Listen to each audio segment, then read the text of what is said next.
भारत में मुगल शासन की शुरुआत पानीपत की पहली लड़ाई से हुई थी। पानीपत के मैदान में 3 लड़ाइयाँ लड़ी गई थी, जिनमें पानीपत की पहली लड़ाई 21 अप्रैल 1526 को बाबर और इब्राहिम लोदी के बीच लड़ी गई थी। वहीं दूसरी लड़ाई 5 नवंबर 1556 को हेमू और अकबर के बीच लड़ी गई थी, जबकि पानीपत की तीसरी लड़ाई मराठों और अहमद शाह अब्दाली के बीच 1761 में लड़ी गई थी। पानीपत की तीनों लड़ाइयाँ बहुत ही निर्णायक रही। इस वीडियो में हम आपको बता रहे हैं पानीपत की पहली लड़ाई के बारे में। इस लड़ाई में बाबर, जिसके पास थोड़ी सेना थी, उसने इब्राहिम लोदी की बहुत बड़ी सेना को पराजित कर दिया था। पानीपत की यह लड़ाई इतिहास की उन लड़ाइयों में थी जिनमें पहली बार गन पाउडर का इस्तेमाल हुआ था। इब्राहिम लोदी दिल्ली सल्तनत का आखिरी सुल्तान था। अपने पिता सिकंदर लोदी की मृत्यु के बाद इब्राहिम लोदी राजा बन गया था। लोदी वंश दिल्ली सल्तनत का 5वां और आखिरी वंश था। सिकंदर लोदी की तरह इब्राहिम लोदी एक अच्छा सुल्तान नहीं बन सका। वो अपने ही लोगों पर जुल्म करने लगा था और लोगों को डराकर शासन करना चाहता था। इसलिए कहा जाता है कि लोदी वंश के एक वफादार दौलत खान और राणा सांगा ने ही बाबर को भारत बुलाया था। राणा सांगा और दौलत खान को लगा कि दूसरे विदेशी आक्रमणकारियों की तरह बाबर भी लूटकर वापस चला जाएगा, लेकिन बाबर ने भारत में ही बसने का निर्णय लिया। वहीं बाबर तैमूर और चंगेज खान का वंशज था। अपने पिता की मृत्यु के बाद छोटी सी आयु में वो फरगना का शासन बन गया था।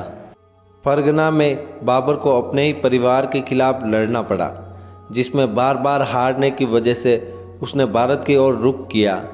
बाबर की महत्वाकांक्षा और इब्राहिम लोदी का कमज़ोर नेतृत्व पानीपत की लड़ाई का कारण बन गया। बाबर एक कुशल आर्मी जनरल था, जिसे युद्ध लड़ने और युद्ध जीतने का अनुभव था।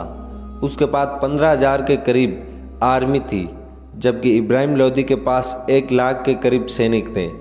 लेकिन फिर भी इस लड़ाई में बाबर ने अपनी रणनीति के दम पर इस लड़ाई में जीत हासिल की। इतिहास के अनुसार इस लड़ाई में पहली बार गन पाउडर का इस्तेमाल हुआ था। साथ ही वो अपने साथ तोपें लेकर आया था, जिसे लोदी के सैनिकों ने पहली बार देखा था। इब्राहिम लोदी के पास सबसे बड़ा हथियार उसके हाथी थे, लेकिन पानीपत की लड़ाई में लोदी के हाथी तोपों की आवाज़ से अपने ही सैनिकों को कुचलने लगे। बाबर को इस लड़ाई में इब्राहिम के विरोधियों का भी साथ मिल गया था, लेकिन उसकी जीत की असली वजह उसकी युद्ध नीति थी। उसने लड़ाई के मैदान में अपनी सेना को फैला दिया था और लोदी की सेना को बीच में से ही आक्रमण करने के लिए मजबूर किया। बीच में रखी तोपों ने लोदी की सेना को बहुत नुकसान पहुंचाया।